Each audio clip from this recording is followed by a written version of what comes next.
इसे सजा कहते हैं। उन्हें लगता है कि नीरापुर की धूल मुझे दफन कर देगी।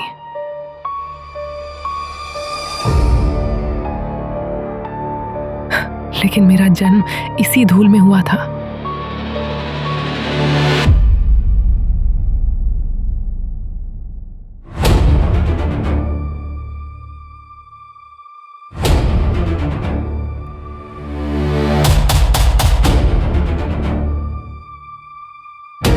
मैं वो देख सकती हूँ जो वे छिपाने की कोशिश करते हैं। सूखे नल, मायूसी की कतारें, कागजों पर बनी पाइपलाइन, हजारों करोड़ का घोटाला। उन्हें लगता है कि कोई देख नहीं रहा। मैं देख रही हूं। उन्होंने मुझे धमकी दी, कहा कि दूसरी तरफ देखो, एक अच्छे अफसर की तरह।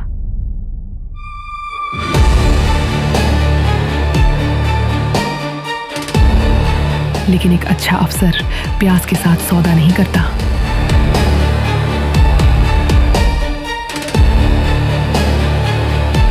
मैं टूटती नहीं, मैं झुकती नहीं, मैं बस कर दिखाती हूं।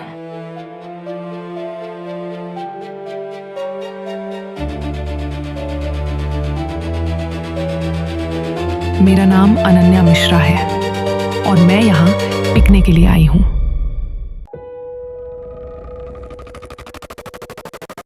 कमरे में कागज पर मुहर लगने की आवाज गूंजती है। एक चमकदार मेज पर एक तबादले का आदेश आगे खिसकाया जाता है। एक वरिष्ठ अधिकारी आह भरते हुए कहते हैं, वे तुम्हें फिर से दूर भेज रहे हैं अनन्या। इस बार नीरापुर। ये एक दंड वाली पोस्टिंग है। अनन्या मिश्रा तन कर खड़ी होती हैं, अपना चश्मा ठीक करती हैं। उनके चेहरे पर एक हल्की आत्मविश्वासी मुस्कान है। उनके लिए दंड सर, मेरे लिए अवसर। मैं अपना सामान बांध लूंगी। वो निडर है। एक सरकारी जीप उबड़ खाबड़ और कठिन रास्तों से गुजरती है। गाड़ी के गड्ढों से गुजरने पर पीछे धूल के बादल उठते हैं। ये सुदूर जिले नीरापुर की यात्रा है। जीप एक जंग लगे गोलियों से छलनी बोर्ड के पास से गुजरती है। जिला नीरापुर में आपका स्वागत है। वो बोर्ड झुका हुआ है और सूखी मिट्टी से ढका है, जो इस इलाके की उपेक्षा को दर्शाता है। गाड़ी के अंदर अनन्या खिड़की से बाहर देखती है। खेतों को पहचानते ही उसकी आंखें नरम हो जाती हैं। ये सिर्फ एक नई पोस्टिंग नहीं है। उसका जन्म यहीं हुआ था, लेकिन वो 12 साल की उम्र में यहां से चली गई थी। उसे वो अन्याय और गरीबी याद है जो उसने बचपन में देखी थी। कैसे वो अपने पिता का हाथ पकड़कर बैलगाड़ी पर बैठकर गांव छोड़कर गई थी। जीप जिलाधिकारी के कार्यालय के सामने रुकती है। ये औपनिवेशिक काल की एक पुरानी इमारत है जिसका रंग उतर रहा है और वो थकी हुई और भ्रष्ट लग रही है। अनन्या बाहर निकलती है। उसके जूते धूल पर पड़ते हैं। स्थानीय कर्मचारी उसे शक की निगाह से देखते हैं।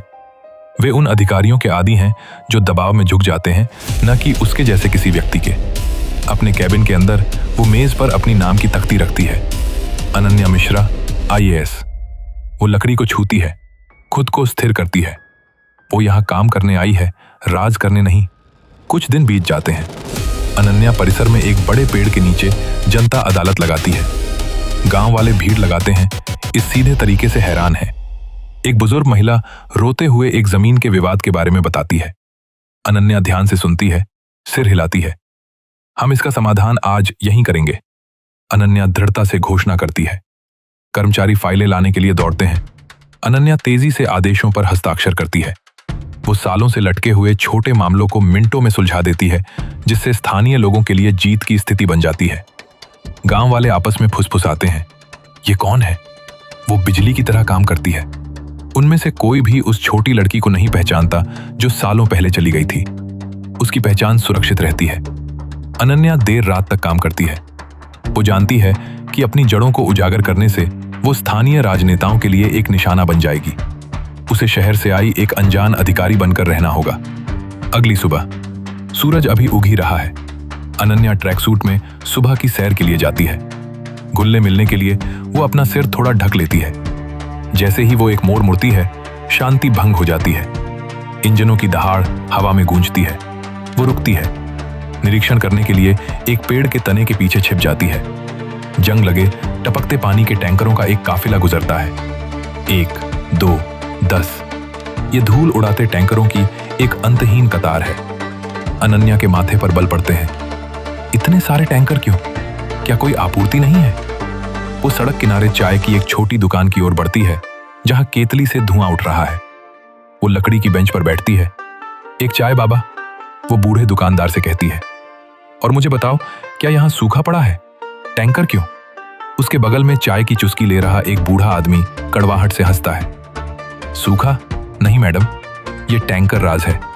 हमें पानी केवल इन पहियों से मिलता है, पाइपों से कभी नहीं। चाय वाला जोड़ता है, यहाँ कोई पाइपलाइन कभी काम नहीं आई। हम हर बूंद के लिए भुगतान करते हैं। अगर आप टैंकर को भुगतान नहीं करते हैं तो आप प्यास से मर जाएंगे। अनन्या अपने चाय के गिलास को कसकर पकड़ती है। अनन्या अपनी चाय खत्म करती है। उसका दिमाग तेजी से दौड़ रहा है। उसे एहसास होता है कि यह केवल कुप्रबंधन नहीं है, ये एक सोचा समझा माफिया ऑपरेशन है। वो मोटे तौर पर इस घोटाले को समझ जाती है। वापस कार्यालय में अनन्या तूफान की तरह प्रवेश करती है। मेरे लिए पीडब्ल्यूडी जल आपूर्ति की फाइलें लाओ अभी। उसके लहजे से उसके अधीनस्थ कांप उठते हैं। क्लर्क हिचकिचाते हैं। मैडम, वे पुरानी फाइलें हैं, बहुत धूल भरी हैं। अनन्या उन्हें घूर कर देखती है। मैंने कहा उन्हें लाओ। घंटों बीत जाते हैं।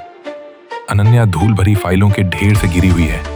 वो तारीखों, बजट और परियोजना पूरा होने की रिपोर्ट का मिलान कर रही है। उसे एक दस्तावेज मिलता है, नीरापुर पाइपलाइन परियोजना 2023 में पूर्ण, बजट 1000 करोड़। वो दंग रह जाती है। कागज पर गांव में पूरी पानी की आपूर्ति है।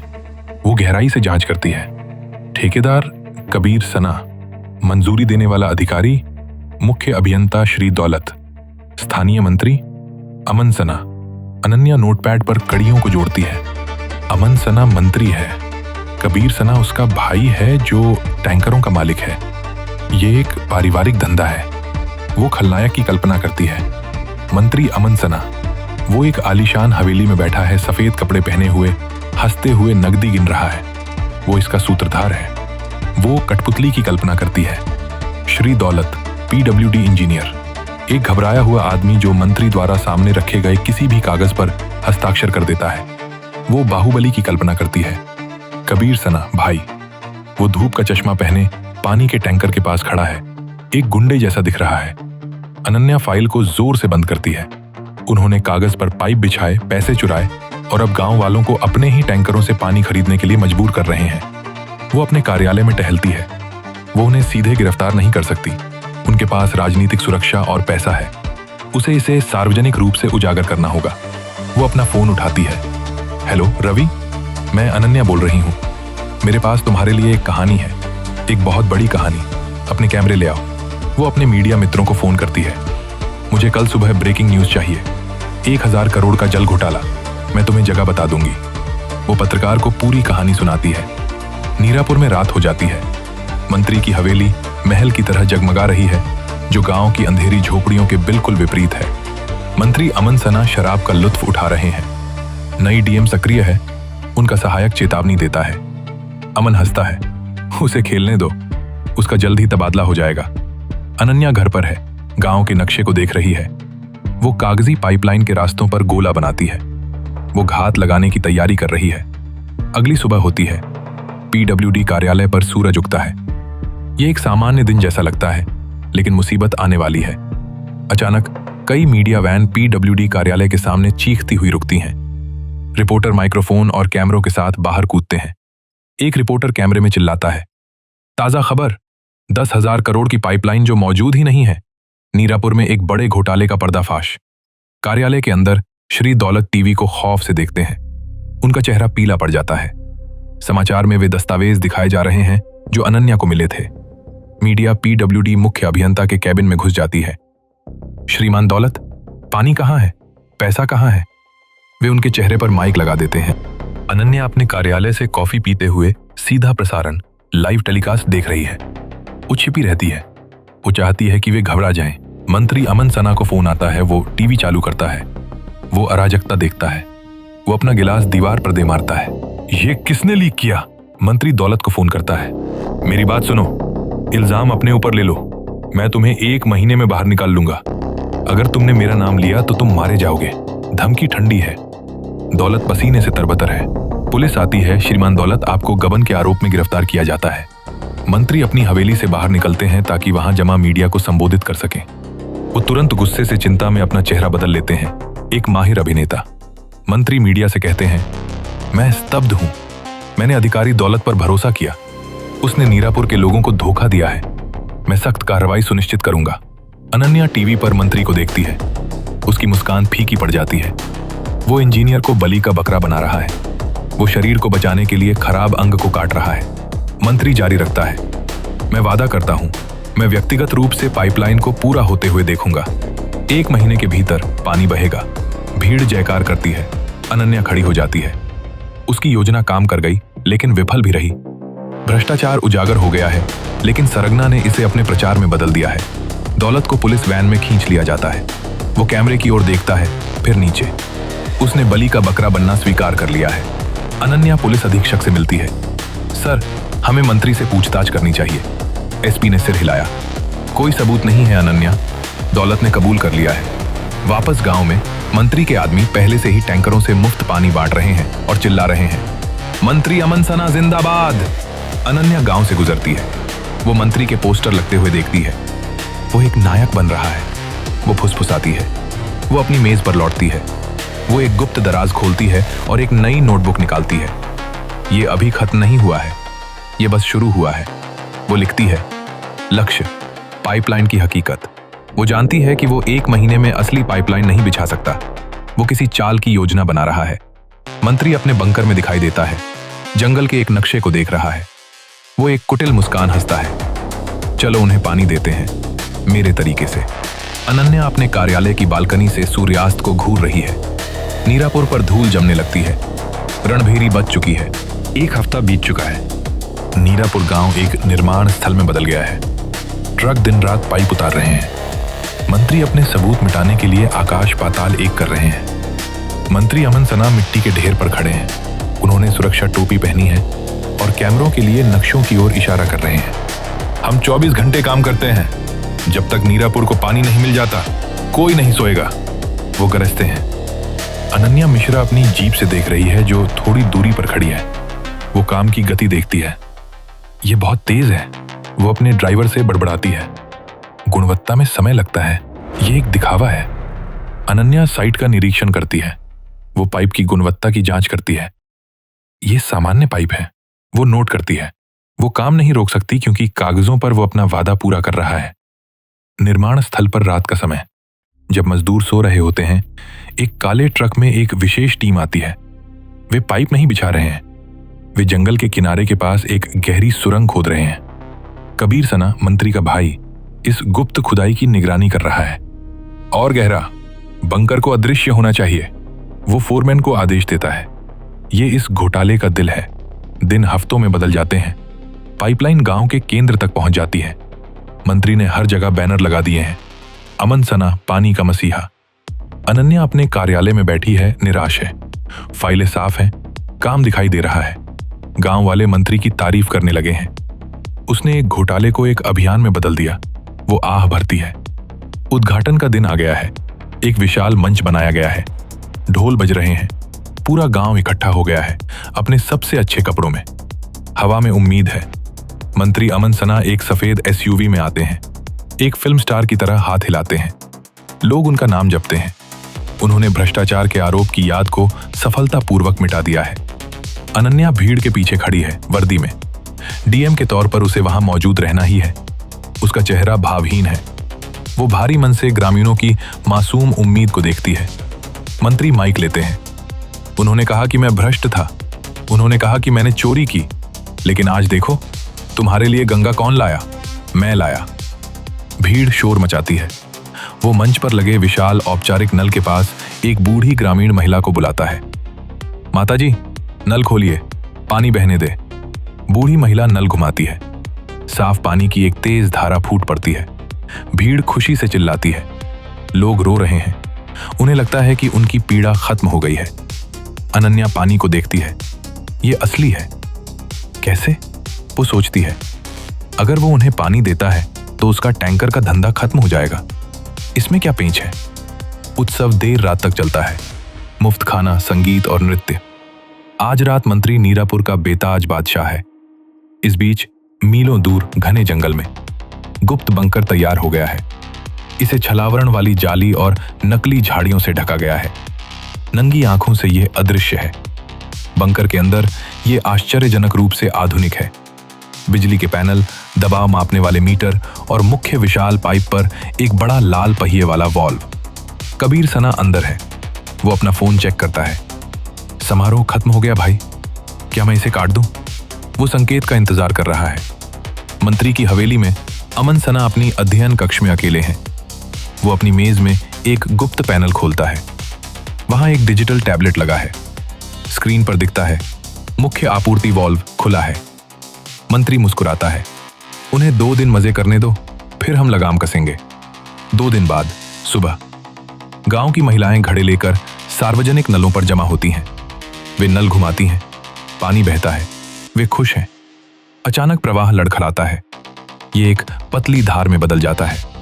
फिर सन्नाटा। नल सूख गया है। महिलाएं धातु के पाइप को थपथपाती हैं। चला गया? इतनी जल्दी? घबराहट फैल जाती है। पानी रुक गया? क्या पाइप टूट गया है? गांव वाले पंचायत कार्यालय की ओर भागते हैं। हवेली के अंदर मंत्री अपने टैबलेट पर बंद करें दबाता है। स्टेटस लाल हो जाता है। वो अपनी चाय की चुस्की लेता है। अनन्या का फोन बजता है। मैडम, पूरे गांव में पानी की आपूर्ति बंद हो गई है। लोग पीडब्ल्यूडी कार्यालय के बाहर दंगा कर रहे हैं। वो पीडब्ल्यूडी कार्यालय की ओर भागती है। जूनियर इंजीनियर कांप रहा है। मैडम, हमें नहीं पता, मुख्य स्रोत से दबाव कम हो गया है। मंत्री अमन मौके पर पहुंचते हैं। चिंतित दिख रहे हैं। क्या हुआ? मैंने अभी तो पानी दिया था। क्या सरकार मेरे खिलाफ साजिश कर रही है?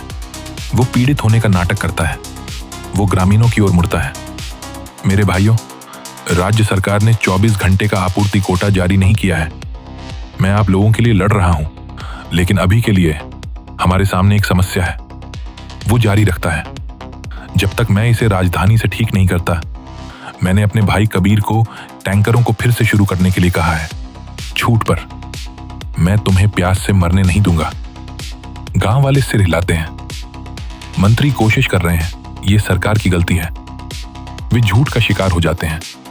वे फिर से टैंकरों के लिए लाइन लगाते हैं। अनन्या एक तरफ से ये नाटक देख रही है। वो अपना जबड़ा भींचती है। वो समस्या पैदा करता है, फिर समाधान बेचता है। ये शानदार है और दुष्टतापूर्ण है। नई दिनचर्या शुरू होती है। पीडब्ल्यूडी का पानी सुबह केवल 1 घंटे के लिए आता है। एक छलावा। उम्मीद जिंदा रखने के लिए काफी है, लेकिन जीने के लिए काफी नहीं। अनन्या खुद गांव में वॉल्व घरों का निरीक्षण करने का फैसला करती है। वो देखना चाहती है कि रुकावट कहां है। मंत्री को इसकी खबर लगती है। वो उसके साथ जाने का फैसला करता है। मैडम डीएम, मैं आपको दिखाता हूं, मेरे पास छिपाने के लिए कुछ नहीं है। वो आत्मविश्वासी है। वे गांव में एक छोटे वॉल्व जंक्शन पर जाते हैं। मंत्री व्यक्तिगत रूप से पहिया घुमाता है। देखा, यह पूरी तरह से खुला है। पाइप पीछे के छोर से खाली है। वो अलग अलग जगहों पर एक के बाद एक वॉल्व खोलता है। खुला है, खुला है, खुला है। देखा गांव वालों, मैं पानी नहीं रोक रहा हूं। वो हर घुमाव के साथ भरोसा बनाता है।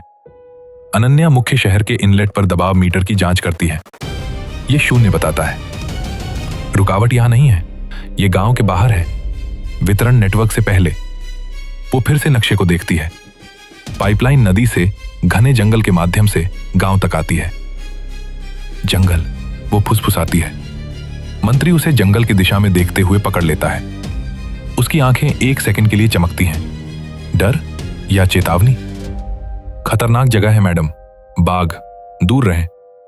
अनन्या वापस मुस्कुराती है, बर्फ की तरह ठंडी। मैं जंगली जानवरों से नहीं डरती मंत्री जी, केवल सांपों से। एक दोहरा अर्थ जिसे वो समझ जाता है।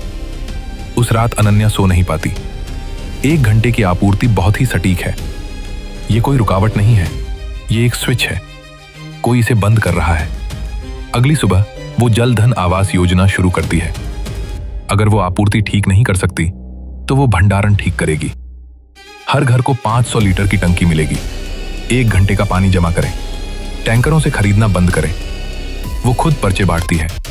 गांव वाले खुश हैं। हम पानी जमा कर सकते हैं। रातों रात मंत्री के टैंकरों की मांग गिर जाती है। कबीर सना मंत्री के कार्यालय में आंधी की तरह घुसता है। भाई, धंधा 50% गिर गया है। उस औरत ने उन्हें टंकियां दे दी। मंत्री का चेहरा काला पड़ जाता है। वो चालाक है। वो मुझे छुए बिना मेरे पैर काट रही है। वो अपना फोन उठाता है। डीएम को फोन करो, उसे चाय पर बुलाओ, मुझे उसे शिष्टाचार सिखाना है। वो अनन्या को बुलाता है। अनन्या को निमंत्रण मिलता है। वो जानती है कि ये एक जाल या धमकी है। वो अपनी वर्दी पहनती है जैसे कवच पहन लिया हो। वो हवेली की ओर गाड़ी चलाती है। गेट धीरे धीरे खुलते हैं। ऐसा लगता है जैसे शेर की गुफा में प्रवेश कर रही हो।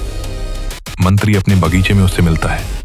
मैडम, डीएम, आपने मुझे दरकिनार कर दिया। मेरी मंजूरी के बिना टंकियां बांट दी। ये मेरा चुनाव क्षेत्र है।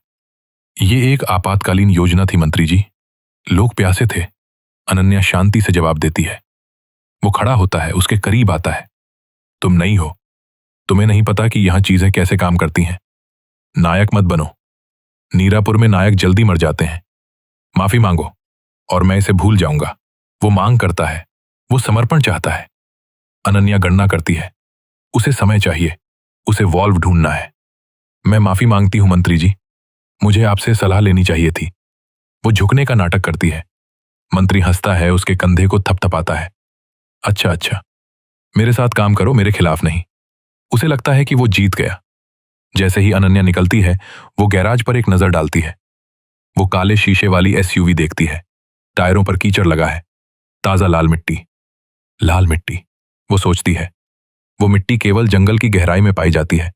उसकी गाड़ी वहां क्यों जा रहा है? वापस जाते समय वो जंगल के किनारे के पास रुकती है। सूरज ढल रहा है। जंगल दुर्गम और अंधेरा लग रहा है। राज वहीं अंदर है। वो फुसफुसाती है। वो अपनी घड़ी चेक करती है। रात हो रही है। शिकार शुरू होने वाला है।